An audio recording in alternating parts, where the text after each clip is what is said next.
front or back? that cleans up all. And I think right now, sort of a code, there is a spot that describes what we want it to be, that encompasses everything and describes the production, so it would just be amending this to reference the other code that's already on the base. Okay, yeah, Tonight, but I still think it's, Confused because they're both green.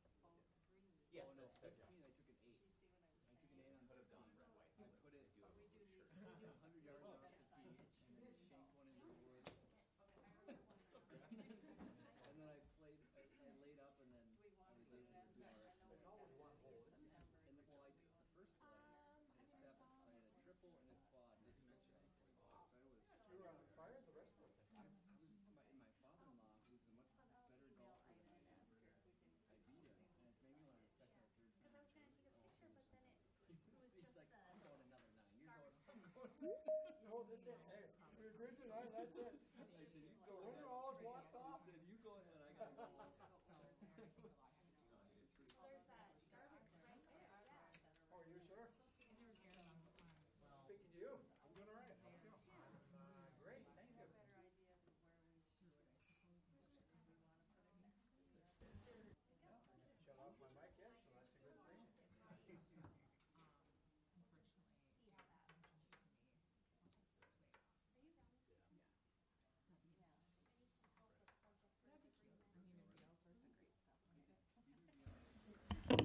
Good evening, everyone. It is 6:30 p.m., so I will call the Tuesday, July 2nd meeting of the Superior Common Council to order.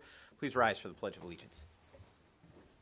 I pledge allegiance to the flag of the United States of America and to the republic for which it stands, one nation, under God, indivisible, with liberty and justice for all.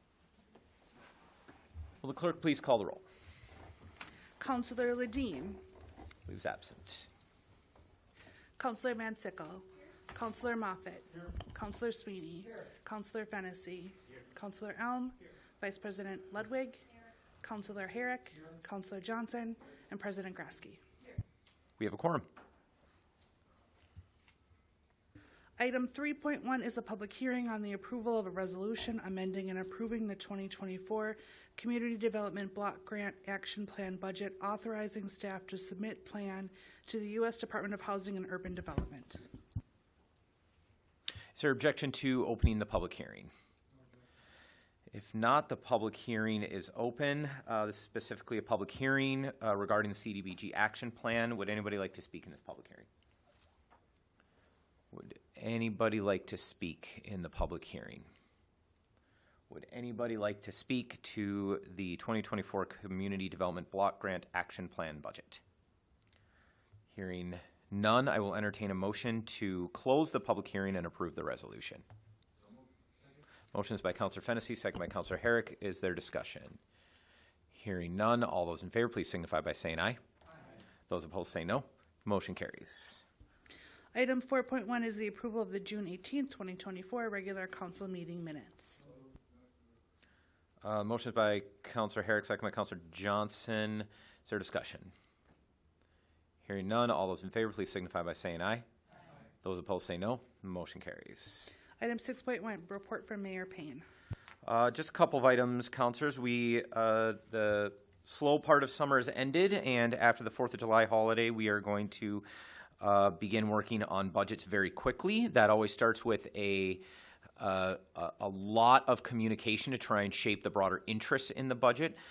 We're hoping to have department head retreat next week, but then at the next city council meeting, we're going to begin the priorities-based budgeting process, wherein we will present a number of items to you, those forms tomorrow. If you have any questions, it should just go the same as past years. The more detail, the better. You don't, when it comes to how much something costs, you don't have to be super specific. We can help with a lot of that. But if you have an idea that you want to see funded, just write it down, let us know. We'll help you shape that. And so once we get into the priorities-based budgeting session, a reminder how that works is we present possible proposals to you, and we will create a list of things for you to support. And you can add anything you want to that list. When we get into the meeting, we'll describe everything on the list. If you added something, we're counting on you to describe it. You can ask questions about the things that are on the list. And at the end of it, you take the list home and you essentially vote for the things that you most want to see.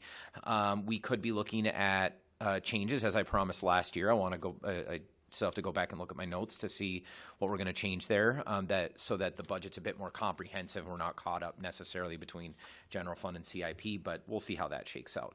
But the next 2 to 4 weeks are going to be very busy for you. Then it will be very quiet until you hear from me again in the fall on the budget anyways. And then just a minor programming note, I guess. The nonprofit grants, the final round.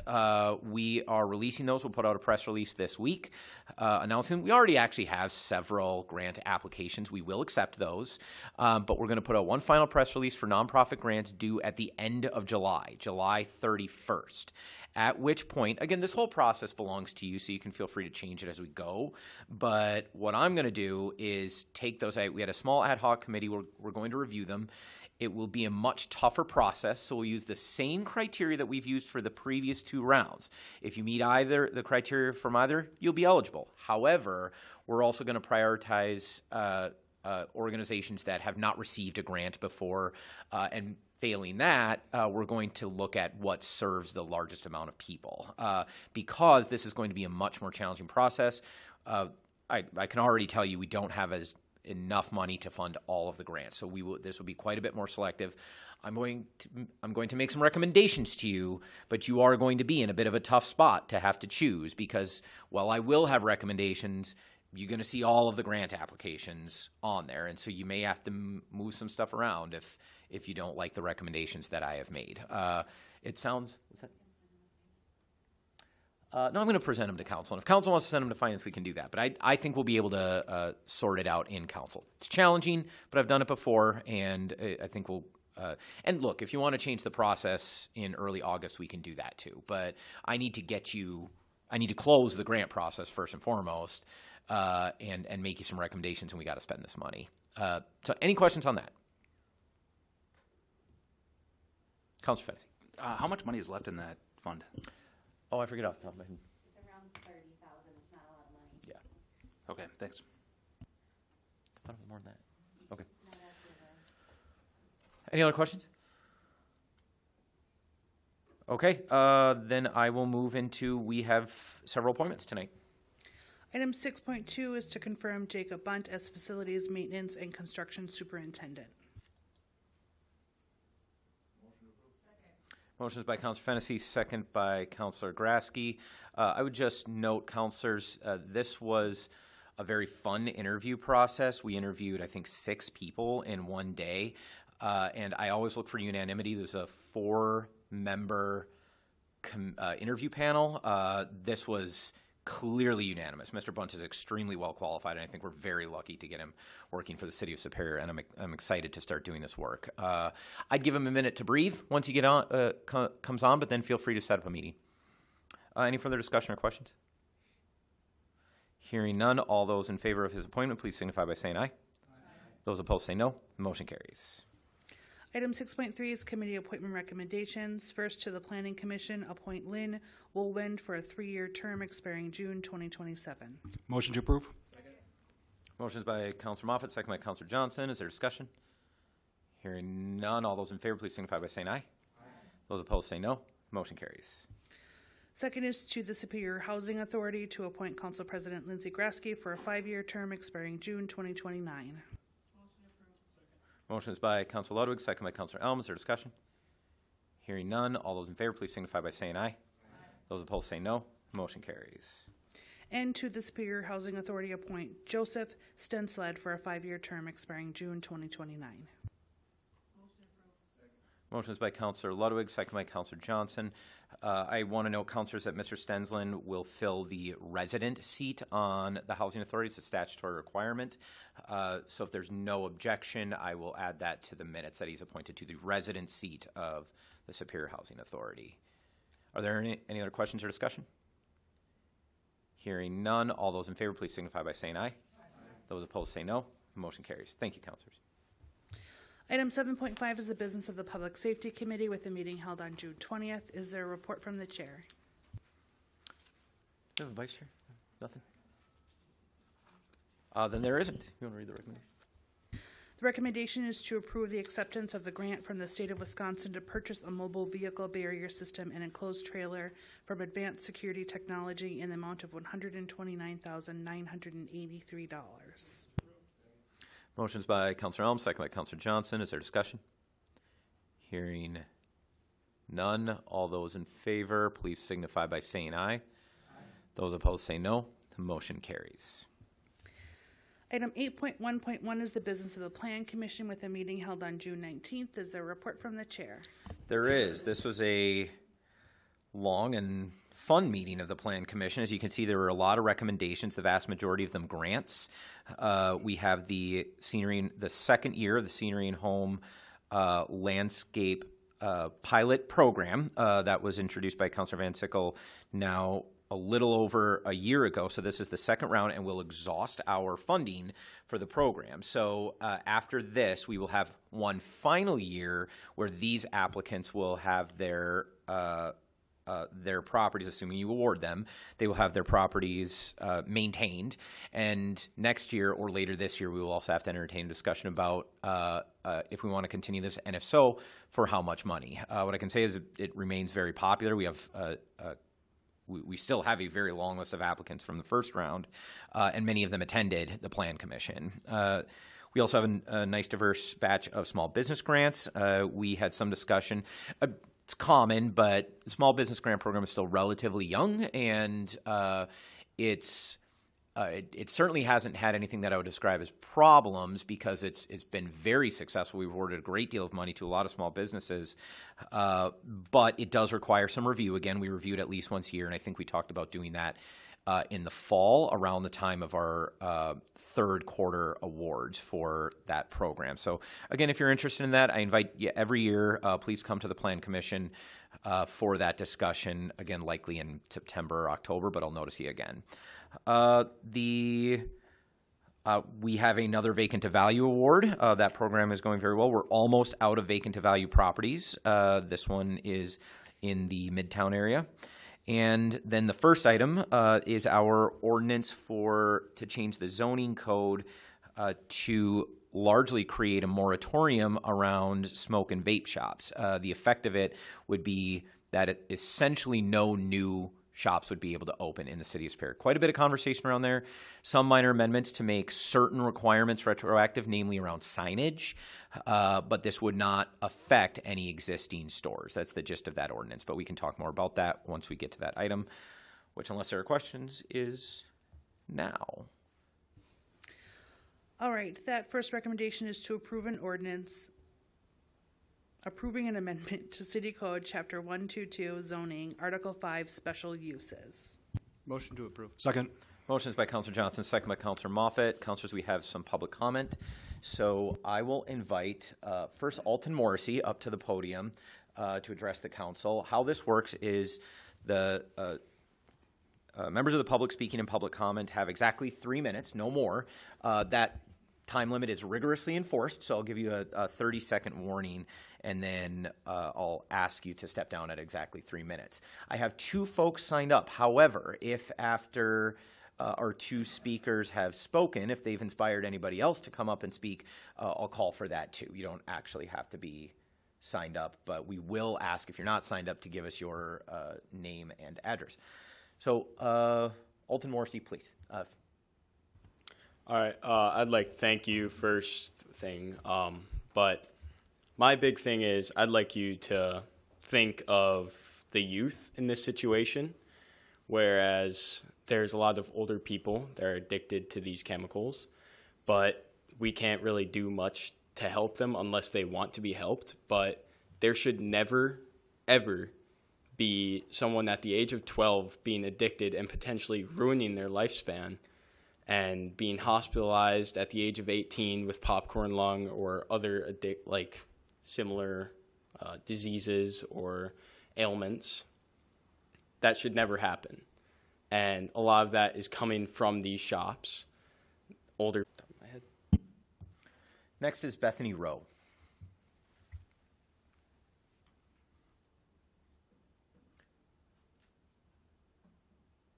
Hello, City Council members. My name is Bethany Rowe. I'm a new graduate this spring of Superior High School and the former president of the Pledge Makers Board. Firstly, I'd like to thank Mayor Payne for addressing the nicotine epidemic in our community with his proposal. And I've grown up in Superior my whole life. I'm almost 18. And I've seen just like lots of more vape shops opening like exponentially, like smoke shops. And I knew the Goodwill that turned into Super Smoke now. And just like this whole situation of vaping and nicotine addictions have been like rising because of there being so many more shops. Psychologically, like if you pass by a shop, you're more likely to be like disassociated from its harms. And I see a vape shop every time I drive through Superior every day. And I also see it in our schools, and most like adults don't really know what's happening in our schools. So what I've seen in my 4 years are classrooms and bathrooms being constantly filled with vaping and weed products. During our passing times, students often feel unsafe or peer pressured when they use bathrooms. This has led some students to pursue their education online or sometimes even left the school district. Some students even mention having to go across the building just to feel safe when using the bathroom, which then takes away from their school time. Since vaping doesn't require a lighter, students will use them in the back of the classroom when teachers aren't looking without shame. When we presented to the middle schoolers back in April, many of them took our personal stories seriously. When we asked them if they knew a peer that vaped, almost all of them raised their hands. With that being said, addiction is hitting hard in our community. With this ordinance, kids would have to drive past new vape shops every day on their way to school. We would see it less in our schools and hopefully lessen the number of underage vaping addictions. Vaping targets the mental capabilities of our young bodies, and I've personally known friends and classmates that are underage that have been hospitalized for their vaping addictions with popcorn lung or lung collapsion. With that being said, please vote for the proposed ordinance that limits vape shop locations, as it is a first step to combat this issue in our community, and choose the children instead of the profit off of them. Thank you. Thank you. Would anybody else like to speak in public comment? If not, councilors, I just have two things to add. First, has anybody noticed that the young people don't struggle with the microphone? They know how to turn it on and off. Second, I want to correct the record that this was not my proposal. It was largely theirs. They convened a group of city officials, including some city councilors and I, to ask for this. Obviously, the planning department put a good deal of work into making this fit within our code. As you have definitely heard from me before, this is one of several efforts that we hope to work on to try and address this problem, but this was what the Plan Commission could do and what the Planning Department could recommend. So while I do hope you will join them in that work, this was very much initiated by them. Councilor Johnson. Thank you. Thanks for the folks in the front row there that have come to speak. I've been working with you guys pretty closely, and thank you, Mayor Payne, for kind of championing this. As somebody that works at the high school and sees this every day, I can't tell you how much I appreciate the work that you guys have done on this. The stories that they're saying are true and probably underscored a little bit on how serious it really is. Without giving away too much information, we collect about 50 vapes a month at the high school level, and I know that it's significant at the middle school as well. It takes up time. It takes away from people's learning when they're caught with a vape. There's school consequences, and the last thing we want to see is the disruption of education and a disruption to learning. So I think this ordinance, along with the others that Mayor Payne was speaking about, will go a long way to do that. So I'll be voting for this, and I hope that my fellow councilors will do the same. Thank you. Any further discussion? Councilor Sweeney. It would seem to me that vaping is a problem, obviously. I know that, I've heard of that. How is limiting the amount of grandfathering in the stores that are in business going to change the habits of people with merely closing, not allowing another store to come in? And my other question is, if store A closes down, is that license gone then? Are we down? I don't know how many there are, but if there are 10, let's say, in the city, if one closes down, are there then 9? We're not going to allow another one to open? That's right. The ordinance actually only allows 1 in the entire city. And so if 9 close and 1 remains, that's lawful. But if that one closes, then a new one could open up. A new one can only open from this point forward if there are none in the city. And of those, let's say there's 10 or 9, they are perfectly legal right now. Yes. There's nothing illegal. So I understand I believe we have the power to do that, but it's a private business. Let's allow anybody can open up a XYZ store. So I'm agreeing with this, but I'm just saying we don't do that to other to taverns, for example. And I suspect that alcohol may be a bigger problem than that. So how do we get around? How are we selecting this one business to eliminate or try to control the amount of stores that there are going to be in Superior? Sure. Thank you, Counselor. If I could have picked a question to be asked, that would have been it. Because that's a very fair point, and something that we have to consider when we're adopting all of these policies. So it's first why I mentioned that this is one of several policies that we're working on. This will not eliminate vaping in the city of Superior. It won't even meaningfully change the level of access for many years. Now, we do put this kind of regulation on some other businesses. Now, taverns are very heavily regulated by the state, so we largely adopt their the state statute for our local ordinance, but we do have some limits on how many can open. We're just well below that limit. A lot of this language was taken from a similar ordinance to restrict payday loan stores, and we discussed that in Plan Commission to see, has it worked? Because there are definitely still payday loan stores in the city of Superior, but there are less than when they adopted the ordinance. So over time, the goal here is to reduce how many stores actually exist. So it's not meant to solve the problem. It's really meant to prevent it from getting any worse, because clearly this is a lucrative business and more stores are very likely to open. There's a store in the process of opening right now that beat this ordinance and will open. So it's meant to stop the exacerbation of this problem, the proliferation of it. And we would hope that would have some other minor effects similar to what the students just described around, if it's just in fewer places, there's a little less temptation. And I don't know if that's true. If there's a little less advertising, it doesn't have as much of an endorsement. It's not as large. It doesn't have as large a place in our culture. Now, again, I'm not pretending that those things solve this problem. This is just the first almost kind of an emergency brake on if we do nothing, this problem is very likely to get worse. One final question. Do we know what with Duluth, what their status is with this? I honestly have no clue. I don't know that anybody even asked. Does anybody, do any counselors know? I think I do. Please enlighten us. I think they're limiting them there over too. I think they have less than we do, the last I heard. So, thank you.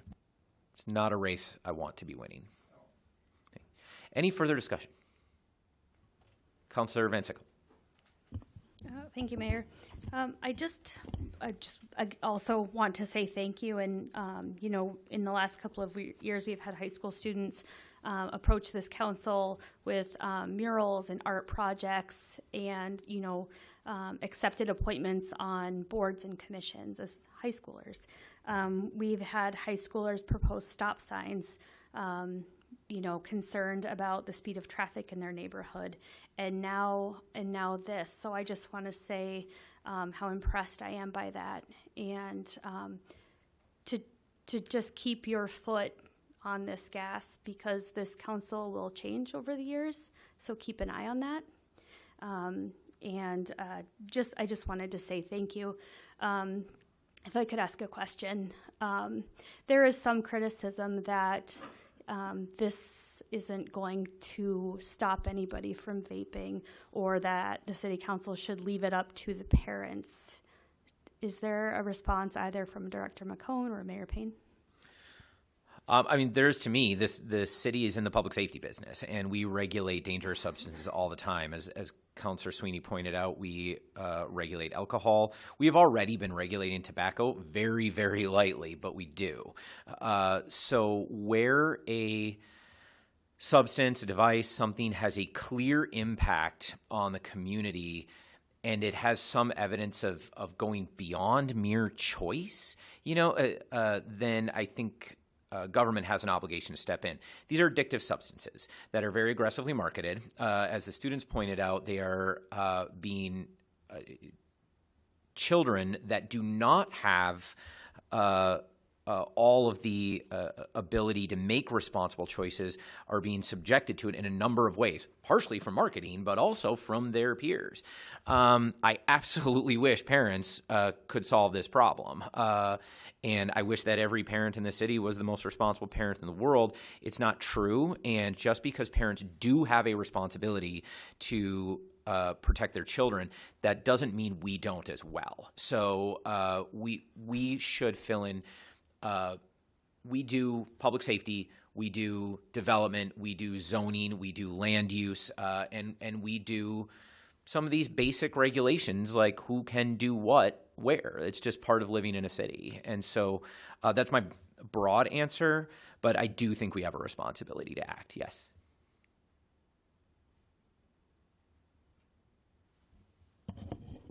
Any, Councilor Allen? Obviously, the per capita limit is here listed, but I think you said that some of these are going to apply retroactively to the existing smoke shops. Is that the correct? Sign limitations? The sign limitation. Yes. Are they going to be informed of these limitations once this is approved, just so they know that they're following these rules? Yeah, that should be easy enough. They have to. These folks have to have a license, so we have a list of them. I mean, if they're in violation, they'll definitely be informed. But I think it's easy enough to send a notice. And I just wanted to point out it's effective January 1st of 2025. So it's not like folks have to get compliant. If it passes tonight, they don't have to comply tomorrow. Right. Okay. Thank you. Great work on this, everyone. Any further discussion? Councilor Harrod. I just want to thank you all for your initiative in doing this. It's very important, for the health of the community and especially for the health of our children. Thank you. Councilor Fennessy.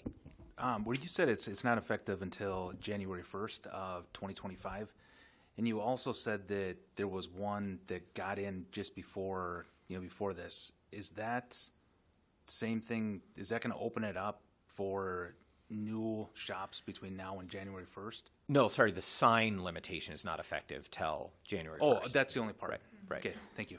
This will, generally speaking, I think we're drawing the line at, do you have a tobacco license? If it passes tonight and I sign it tonight, which I will if it passes, then once it is published, we will not issue new licenses for shops like this. But if somebody has a license at that point, they can open. Councilor Johnson. You mentioned it's 1 per 25,000 people. We have more than 25,000 people, right, in the city of Superior. So does that make it 2? Is there one for the first 25 and a second one for the second 25, or how does that work? Nope. We got to get to 50. Okay. Thank you. We've done it before, 1944. Councilor Sweeney. One more. I just need a clarification on if one business closes, that's one thing. Can a business sell that business to another party from the city, from wherever? Then does it stay at the number, whatever the number we're at? Can we write language to that such?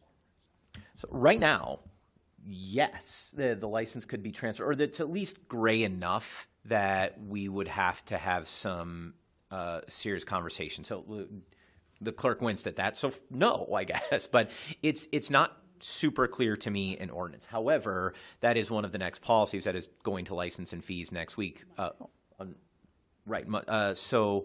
that will go on Monday. So it will help clarify how and if licenses are transferred. So that is a question that we still have to answer, or at least clarify. Okay. And the clarification would be going to limit the number. Yeah, it would be that you can't transfer. Well, at least Right. my opinion, That's my okay. recommendation would be that we Well, don't transfer okay. them. Thank you. Right. Any further discussion? Hearing none, the question is on adoption of the ordinance. All those in favor, please signify by saying aye. Those opposed say no. The motion carries. Thank you, councilors, and congratulations, and thank you for your work. All right, item 2 is to approve scenery and home landscape year 2 grant applications, all to be paid out over the course of 2 years to, should I read all 4 at once? Yeah, we better read them. At 505 39th Avenue East in the amount of $4,415. At 801 North 20th Street in the amount of $3,675. At 1104 Fisher Avenue in the amount of $3,725, and at 1604 North 20th Street in the amount of $3,975. Is there a motion to approve all 4 grants?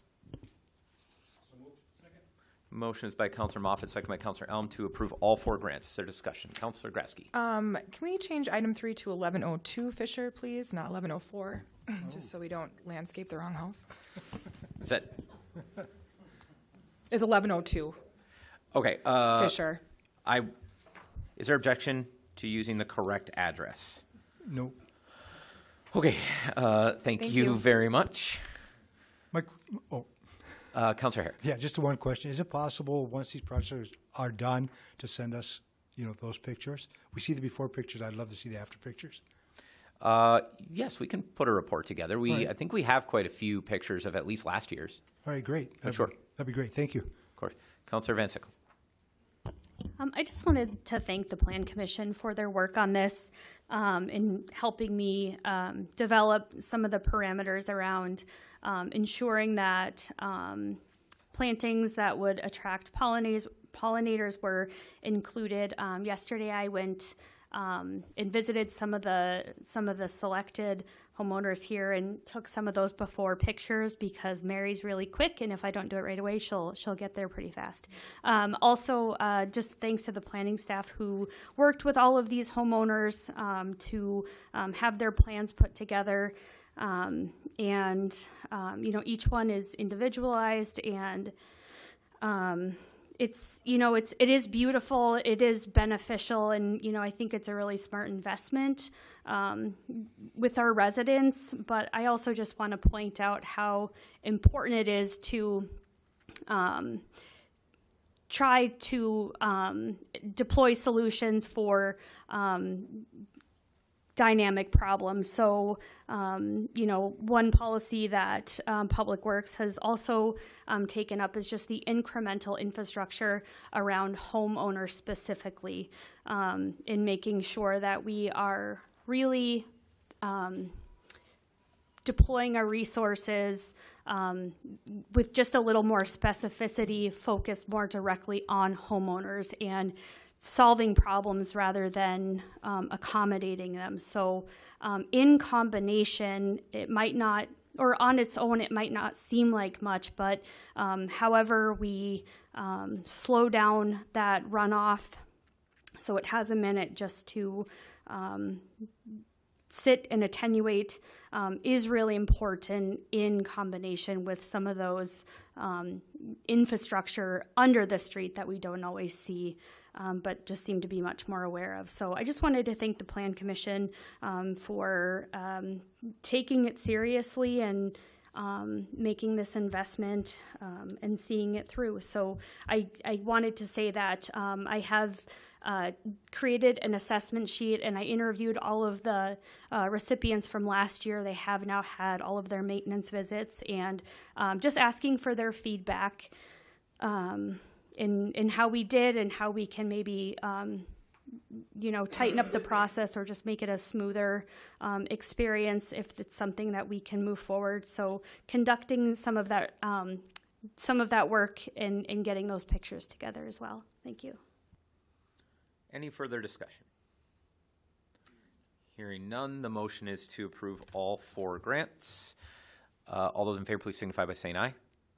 Those opposed say no. The motion carries. No, why don't we read them all and the council can divide them? Can I make a request to do the next one individually, because I'll be abstaining from one of them? Then yes, we can. Why don't we, we'll divide alchemy and then see what the council wants to do with the rest. All right, item 3 is to approve small business grants to number 1, Alchemy, located at 2724 North 21st Street in the amount of $13,710.33.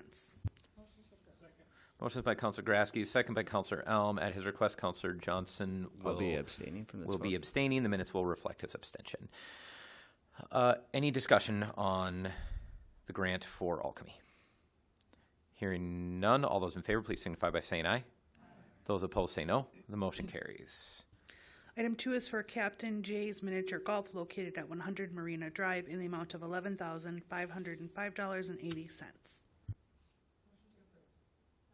Motion is by Councilor Grasky, second by Councilor Ludwig. Is there discussion? Hearing none, all those in favor, please signify by saying aye. Aye. Those opposed say no. The motion carries. 3 is for Detail and Dash LLC, located at 701 Winter Street in the amount of $11,637. Motion is by Councilor Grasky, second by Councilor Ludwig. Is there discussion? Hearing none, all those in favor, please signify by saying aye. Aye. Those opposed say no. Motion carries. 4 is for Northwest Outlet, located at 1814 Belknap Street in the amount of $12,990. Motion is by Councilor Elm, second by Councilor Fennessy. Is there discussion? Hearing none, all those in favor, please signify by saying aye. Aye. Those opposed say no. Motion carries.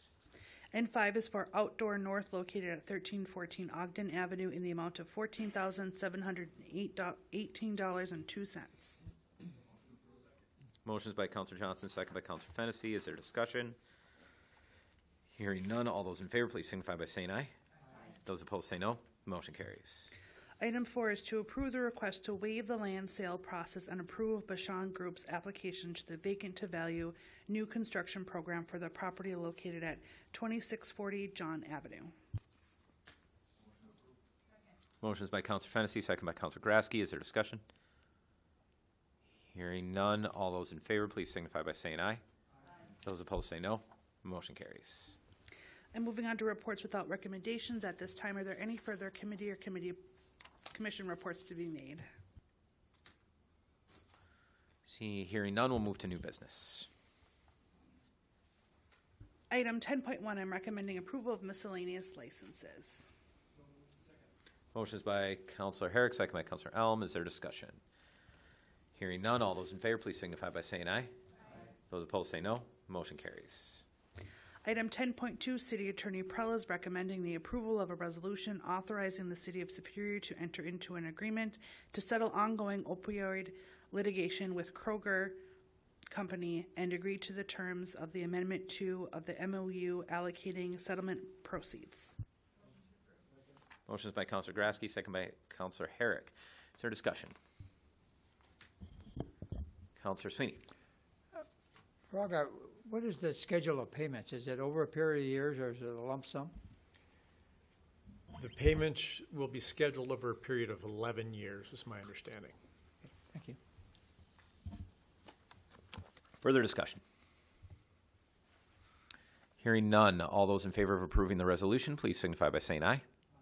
Those opposed say no. Motion carries.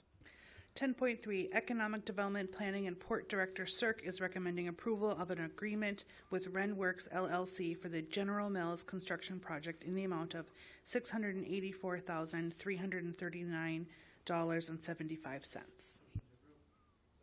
Motion is by Councilor Elm, second by Councilor Fennessy. Is there discussion? Councilor Sweeney. Thank you. Does it strike anyone that Ren is $684,000? The next two are 1.4 and 3.1. I don't know what the architect's number was, but that is a huge differential. And So I assume that, that Ren is accepted to take this on at that price, right? Yes, so this is in furtherance of a harbor assistance grant. So the city, by state statute and the way that program works, the city facilitates this. It's actually the city's contract to award because we accepted the grant funds for the purpose of applying them to this contract. So it's definitely the city awarding this contract. We use our bid procedure, our rules. That's how we put public eyes on it, and this contract says fair game as anything else.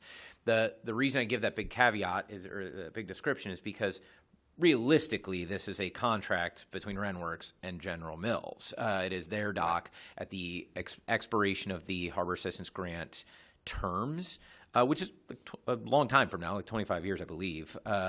They'll fully own all of this. So the city's just providing oversight. So in answer to your question, that would actually catch me off guard too, except that RenWorks has done quite a bit of work at these docks before and generally come in pretty consistent with their bid prices. So if I'd never heard of this company before, I would be pretty suspicious of it, but they came in, I mean, not exactly on budget, I don't think, but pretty close to their bid. And I'm not sure what's driving it down, though, possibly because they're local. Just a red flag when I see such a differential in the, Sure. in the numbers. Thank you. Mr. Cirque? Sure. I just wanted to reassure you that RenWorks did check and double check their numbers. If you kind of look at the breakdown, the mobilization is really low, and that's just from being local. So we're glad to have them. Councilor Sweeney, the engineer's estimate was just shy of $1 million. So that this doesn't happen very often where projects come under bid like this. So I think it's a good thing, and we're happy to have RenWorks. Any further discussion? I would just also note that if for some reason they need to do a bunch of change orders and that cost skyrockets, which unlikely, as Mr. Cirque mentioned, it's mobilization costs, but those aren't our expenses. Those are General Mills expenses. Any further discussion? All those in favor of awarding the contract, please signify by saying aye. Those opposed say no. Motion carries. Item 10.4, Economic Development Planning and Port Director Cirque recommends the approval of a resolution to approve the form of consent and approval regarding leasehold mortgages with Hallett Dock Company in connection with Harbor Assistant Program grants. Motion is by Councilor Fennessy, second by Councilor Grasky. Is there discussion? Hearing none, all those in favor, please signify by saying aye. Those opposed say no. Motion carries. Item 10.5, I am recommending approval of an amend the premise for JKCG Enterprises doing business as Bird's Bar located at 5801 Tower Avenue for the event South End Days on July 20th. Motion is by Councilor Grasky, second by Councilor Elm. Is there discussion? Hearing none, all those in favor, please signify by saying aye. Those opposed say no. Motion carries. 10.6, I'm recommending the approval of a request for unlimited transfer of full-service retail outlet by producer Earthrider Brewery for the event WICIS Reception located at 1401 Tower Avenue on July 24th from 4 to 6 p.m. for the on-premise consumption of beer. Motion is by Councilor Fennessy, second by Councilor Grasky. Is there discussion? Hearing none, all those in favor, please signify by saying aye. Those opposed say no. The motion carries. Do we have any further business? If not, then, councilors, I wish you all a very happy Independence Day, and we will see you in a few weeks. The meeting is adjourned.